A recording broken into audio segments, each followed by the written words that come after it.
Vamos falar sobre investimentos, então vamos trazer para vocês aqui mais uma empresa para você poder conhecer um pouquinho da sua história, da sua trajetória e também conhecer um pouquinho da sua situação econômica e financeira. Uma empresa que também é listada na bolsa e que você também pode comprar ações dessa empresa. E a empresa que nós vamos retratar nesse módulo é a Bardella Indústrias Mecânicas S.A., que por sinal está em recuperação judicial. E aí essa história toda foi recomendada pelo Soberano que é inscrito aqui no nosso canal. Muito obrigado, Soberano, pela indicação e pela sugestão. E você também pode participar aqui do nosso canal, mandando a sua sugestão de empresa que você queira que a gente analise, e será o maior prazer poder lhe atender. Basta se inscrever aí no nosso canal, curtir, ativar aí as notificações, tá? E mandar a sua sugestão. Pode ser aqui pelo próprio canal ou também me procura lá nas mídias sociais, Silas Degraf, e manda a sua sugestão lá, que para nós vai ser muito bom poder lhe atender. Afinal de contas, o canal Silas Degraf é feito para você. E a empresa que nós vamos retratar hoje, ela tem uma história muito interessante, uma história longa que começa lá no ano de 1911, através de Antônio Bardella, imigrante italiano que veio para o Brasil com apenas 6 aninhos de idade. Já ali na sua adolescência, foi trabalhar nas estradas de ferro como forjador, né? E a partir dali já começou a desenvolver um certo interesse, um certo conhecimento nessa atividade, e tanto é que daí na sequência começou a empreender. E aos 28 anos de idade, montou a sua empresa, a Oficinas Bardella, e nessa oficina ele fazia peças para fogão, grelhas, chapas para fogão. E daí na sequência, com a industrialização do Brasil, começaram a surgir outras demandas, e aí passou a produzir também peças para indústrias de serraria, também para trefiladeiras, laminadores, enfim, outras peças mais voltadas para o setor industrial. E aí o negócio foi se desenvolvendo cada vez mais, e aí na sequência começou também a produzir peças para a indústria siderúrgica e também para a metalurgia. E com o crescimento da empresa, em 1942, Antônio Bardella abriu o seu capital, tornou a Bardella uma SA, né? E aí a empresa veio se desenvolvendo, acompanhando a industrialização do Brasil e o crescimento do Brasil, tornando-se um dos símbolos, né? Um dos ícones desse processo de industrialização. Até chegar nos anos de 1980, nas décadas de 80, começou também a produzir peças para as usinas hidrelétricas Itaipu, Angra 1 e Angra 2, tanto que em 1980 construiu a maior ponte rolante do mundo, destinada lá para a usina de Itaipu.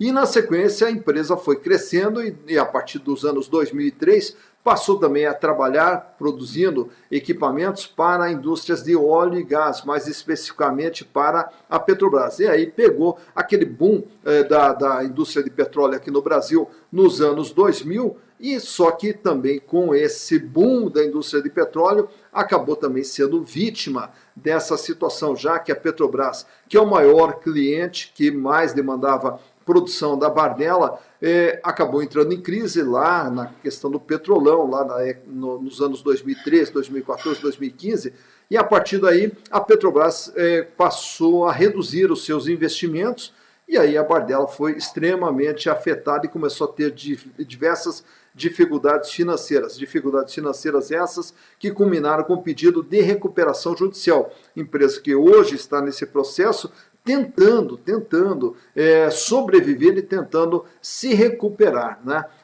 Durante toda a década de 70, 80, 90 e até agora os anos 2000, o comando da Bardella foi feito e é feito por Cláudio Bardella, que também se tornou um ícone como representante da indústria brasileira durante todos esses anos.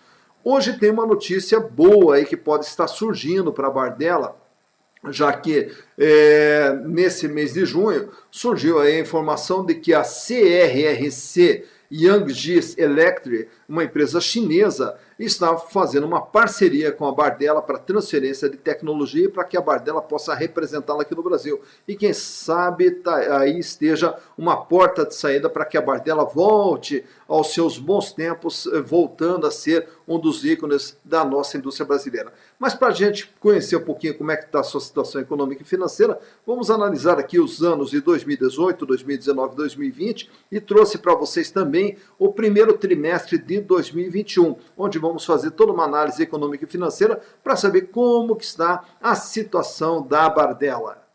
E aqui estamos então com as demonstrações contábeis da Bardella S.A. Indústrias Mecânicas, que, como a gente já falou, está em processo de recuperação judicial. E trouxe para vocês aqui 2018, 2019 e 2020, também trouxe o primeiro trimestre de 2021.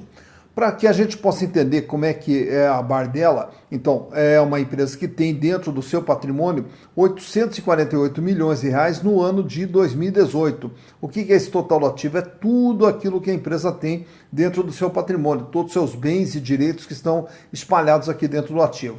No ano de 2019, houve uma redução aqui para 728 milhões de reais. E aí, no ano de 2020, mais uma redução para 662 milhões de reais. Então, vocês vejam que a Bardella, nos últimos 3 anos, ela vem diminuindo o seu tamanho. E aí, vamos analisar aqui como que está a situação financeira através do seu capital de giro, que totalizava 282 milhões de reais no ano de 2018, composto por 2.232.000 em caixa, é o dinheiro que a empresa tinha em caixa, banco, aplicação. No ano de 2018, 106 milhões de reais para receber e uns estoques de 103 milhões de reais.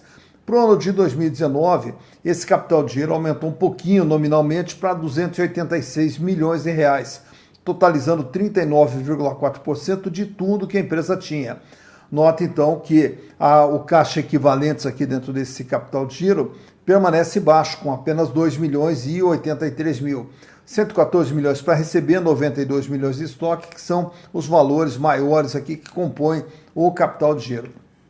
Já para o ano de 2020, esse capital de giro fica menor, nominalmente em 260 milhões 941 mil, mas ele permanece aqui representando 39,4% de tudo que a empresa tinha, com 2 milhões 107 mil em dinheiro, 115 milhões para receber e um estoque de 91 milhões de reais. Tá? Então, por aqui, a gente observa como que está a situação financeira da empresa. Mas, para dizer se a situação financeira é boa ou não, não basta olhar apenas esse capital de giro. Há que se olhar também o que a empresa tem de dívida. E aí nós olhamos aqui dentro do passivo. Passivo circulante, dívidas de curto prazo, passivo não circulante, dívidas de longo prazo e o total do endividamento, 741 milhões de reais, que representava 87,4% de tudo que a empresa tinha. Como eu falei para vocês, não basta a gente olhar apenas o capital de giro, 282 milhões, que pode parecer muito, mas aí quando se compara com as dívidas de curto prazo de 346 milhões, já se percebe que a empresa está numa situação financeira bastante complicada. Ao estender o olhar para o longo prazo, 394 milhões, fazendo uma dívida total de 741 milhões de reais. Então, já no ano de 2018, a empresa já passando por dificuldades financeiras. Para o ano de 2019, o endividamento ele aumenta para 825 milhões de reais e passa a representar 113% de tudo que a empresa tem. Olhem só, quando eu falei aqui do total que a empresa tinha no seu ativo de 728 milhões, que é tudo que a empresa tinha em 2019, ela deve 825 milhões. Razão pela qual o seu patrimônio líquido ficou negativo em 97 milhões de reais, né, fazendo o chamado passivo a descoberto. Já para o ano de 2020, o endividamento ele permanece em 825 milhões de reais, só que a sua proporcionalidade aumenta um pouquinho, vai para 124%, fazendo com que o PL ficasse em 163 milhões de reais negativo. Observe aqui o prejuízo acumulado, 456 milhões. Claro que o prejuízo acumulado de 1 bilhão 246 diminuiu para 573 e diminuiu para 456 milhões. Mas, enfim, continua ainda numa situação muito difícil.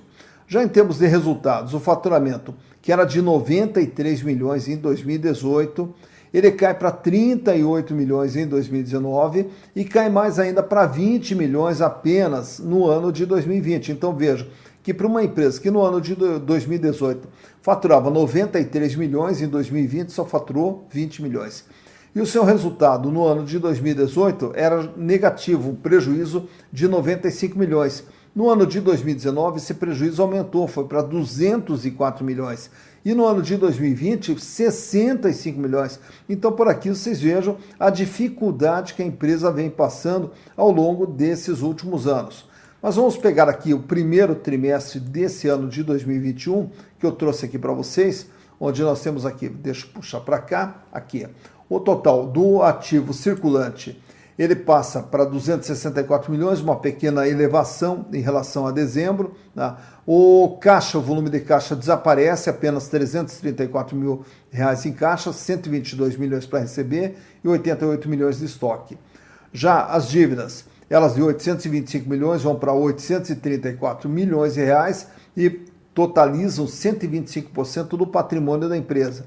Então tá aqui, o ativo da empresa, tudo que ela tem, 667, tudo que ela deve, 834 milhões, e ela fecha então com um PL negativo de 166 milhões, o chamado passivo a descoberto, e ainda carrega dentro de si 464 milhões de reais de prejuízos acumulados.